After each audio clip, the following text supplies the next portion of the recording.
बिस्मिल्लाहिर्रहमानिर्रहीम। अस्सलाम वालेकुम स्टूडेंट्स, कैसे हैं आप लोग? ठीक ठाक होंगे, खैरियत से होंगे। द एजुकेशन फोरम की तवसत से मैं आप लोगों के लिए एक नई वीडियो लाया हूं। हम न्यूटन्स लॉज ऑफ मोशन की हिस्टोरिकल बैकग्राउंड को अपनी प्रीवियस वीडियो में डिस्कस कर चुके हैं और आज हम जो है वो बारी बारी न्यूटन्स के उन तीनों लॉज की बात करेंगे जो कि डेली लाइफ से बहुत ही रिलेटेड हैं और बहुत ही इंटरेस्टिंग ये लॉज हैं। तो इसको आज हम डिस्कस करते हैं और समझने की कोशिश करते हैं। Newton's first law of motion, इसकी पहले स्टेटमेंट स्टडी करते हैं। स्टेटमेंट क्या है? बेसिकली ये लॉज हमें क्या इंफॉर्मेशन दे रहा होता है? If the net external force, students net से बेसिकली मुराद है एक्सटर्नल फोर्स।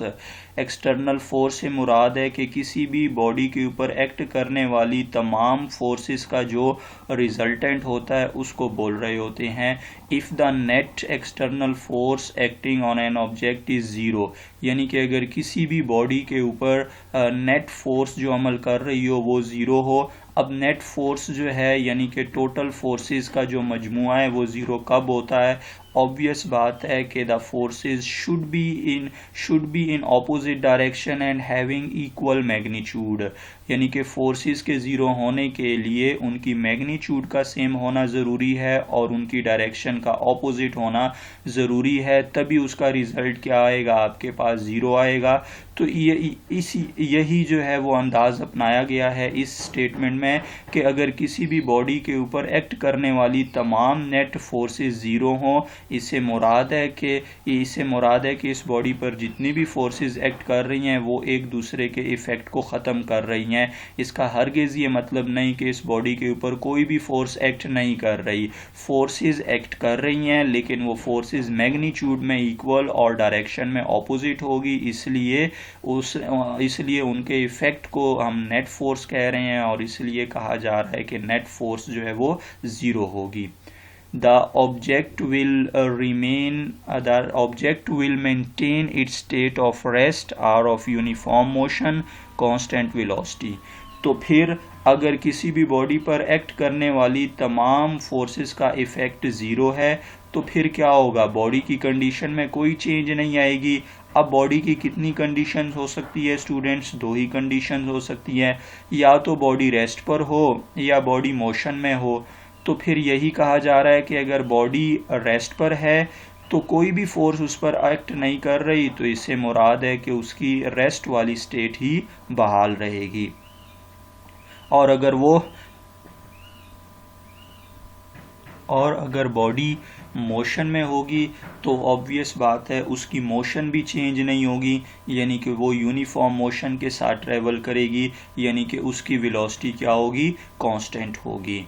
तो बेसिकली टोटल स्टेटमेंट क्या बनती है Newton first law of motion की? वो स्टेटमेंट ये है कि अगर किसी भी बॉडी के ऊपर एक्ट करने वाली तमाम एक्सटर्नल फोर्सेस ज़ीरो हो तो बॉडी की जो भी कंडीशन है, जो भी स्टेट है वही बहाल रहती है, बॉडी की कंडीशन चेंज नहीं होगी। यानी कि अगर बॉडी रेस्ट पर है तो वो रेस्ट पर ही रहेगी और अगर बॉडी मोशन में है तो वो यूनिफॉर्म मोशन ही करेगी, कांस्टेंट वेलोसिटी के साथ मोशन करेगी।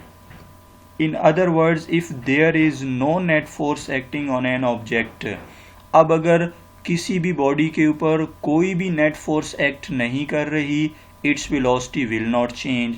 तो ऑब्वियस बात है उसकी वेलोसिटी क्या होगी स्टूडेंट्स? वो चेंज नहीं होगी। If it is at rest, और अगर बॉडी रेस्ट पर है, it will remain at rest, तो वो रेस्ट पर ही होगी क्योंकि उसके ऊपर किसी भी तरह की किसी भी तर्ज की फोर्स एक्ट नहीं कर रही। इफ़ इट इज़ मूविंग, और अगर वो मूव कर रही है, it will continue to move with constant velocity, तो वो कांस्टेंट वेलोसिटी के साथ ही मूव करती रहेगी।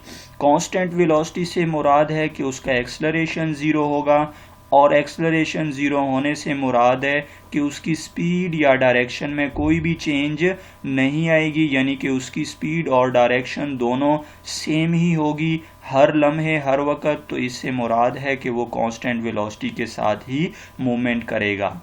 अब इन सारी सिचुएशंस को हम मैथमेटिकली कैसे एक्सप्रेस कर सकते हैं?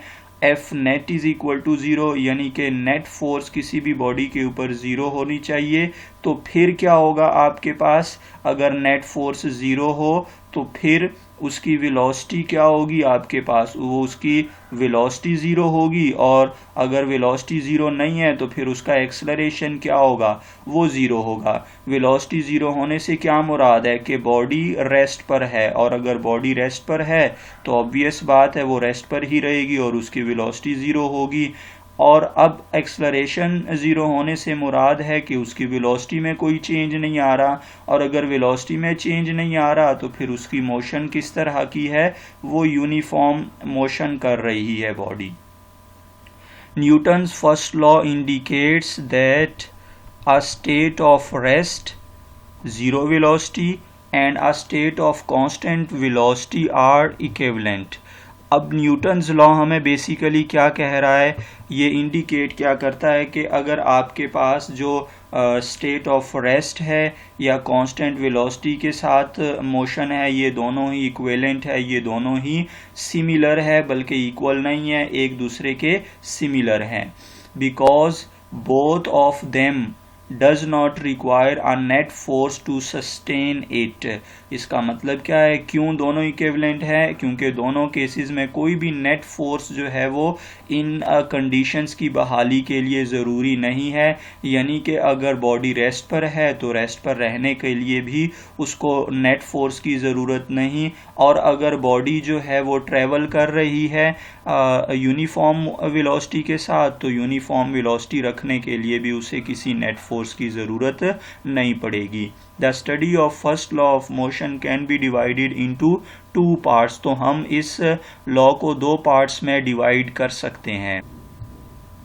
अब हम कौन से 2 पार्ट्स में इस लॉ को डिवाइड कर सकते हैं, चूँकि डेफिनेशन में हमने 2 चीज़ों को डिस्कस किया है कि बॉडी रेस्ट पर हो तो वो रेस्ट पर रहेगी, अगर मूव कर रही है तो यूनिफॉर्म मोशन के साथ मूव करेगी। तो वही 2 हमने कैटेगरी बनाई है कि बॉडीज़ एट रेस्ट पर हो तो क्या सिचुएशन होगी, बॉडीज़ इन मोशन हो तो फिर क्या सिचुएशन होगी। The body is at rest. The first part of the law states that a body at rest will remain at rest if no net force acts on it। Obvious बात है, अगर कोई body rest पर है और उस पर कोई भी फोर्स एक्ट नहीं कर रही, कोई भी नेट फोर्स एक्ट नहीं कर रही, तो इसका मतलब है उसकी कंडीशन चेंज नहीं होगी और बॉडी हमेशा रेस्ट पर ही रहेगी। This part of first law is easy to understand and goes with our common observation। ये लॉ का जो पार्ट है ये तो बहुत इजी है और हम इसको इजीली अपनी डेली लाइफ में ऑब्जर्व कर सकते हैं। For example, a chair lying in a room will remain stationery. किसी भी रूम में पड़ी चेयर हमेशा स्टेशनरी होगी, साकिन होगी, रेस्ट पर होगी। And will not start moving, और वो मूव करना नहीं स्टार्ट करेगी। Are flying around by itself, और वो अपने इर्द गिर्द भी मूव करना नहीं शुरू करेगी by itself, unless someone moves it by applying a net force, जब तक कोई इसके ऊपर कोई नेट फोर्स अप्लाई नहीं करता। यानी कि नेट फोर्स के अप्लाई किए बगैर अगर चेयर रेस्ट पर है तो वो रेस्ट पर ही रहेगी और ना ही वो अपने इर्द गिर्द जो है वो मूवमेंट शुरू करेगी। तो इसका मतलब अगर बॉडी रेस्ट पर है और उस पर कोई फोर्स अप्लाई भी ना हो तो बॉडी ज़रूर रेस्ट पर ही रहेगी।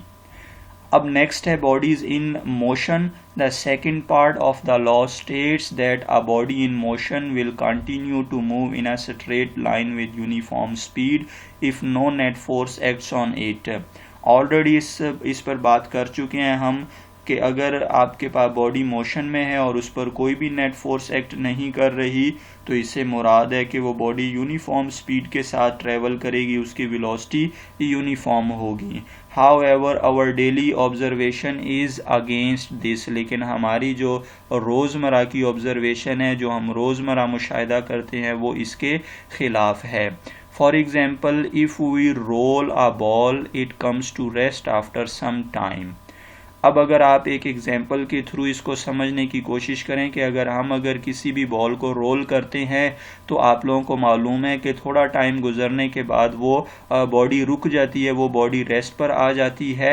But careful study of the moving ball shows that there are forces like friction and air resistance which oppose the motion of the ball. लेकिन अगर हम उस बॉल की बहुत केयरफुल स्टडी करें तो हमें मालूम होता है कि ऑब्वियस बात है कुछ फोर्सेस इस तरह की मौजूद हैं जो बॉल की मोशन को अपोज करती है, तभी तो बॉल कुछ टाइम गुजरने के बाद रेस्ट पर आ जाता है। और वो फोर्सेस क्या हो सकती है, फ्रिक्शन हो सकती है, यानी कि ज़मीन जो है वो फ्रिक्शन प्रोवाइड करती है बॉल को, जो कि बॉल की मोशन के ऑपोजिट एक्ट कर रही होती है, जिसकी वजह से बॉल की वेलोसिटी कम हो रही होती है और एक स्टेज पर फ्रिक्शन बहुत ज़्यादा होकर उसकी वेलोसिटी को ज़ीरो कर देती है और जिसकी वजह से बॉल जो है वो रेस्ट पर आ जाता है। और दूसरी जो अपोजिंग फोर्स है that is air resistance. Air resistance भी उसकी वेलोसिटी को डिक्रीज करते करते एक स्टेज पर ज़ीरो कर देता है और इस तरह बॉल जो है वो रेस्ट पर आ जाता है। इसका मतलब है हमने तो बॉल के ऊपर अपनी तरफ से कोई भी एक्सटर्नल फोर्स अप्लाई नहीं की, लेकिन बॉल फिर भी जो है वो रेस्ट पर आया। इससे मुराद है कि हमारे पास अगर हमने इस बॉडी को यूनिफॉर्मली मूव करवाना है कि ये रेस्ट पर ना आए तो क्या रिक्वायरमेंट हमें अडॉप्ट करनी चाहिए, आगे इसको देखते हैं। This means that object would continue to move in straight line forever with uniform speed if the forces opposing the motion of the object are removed।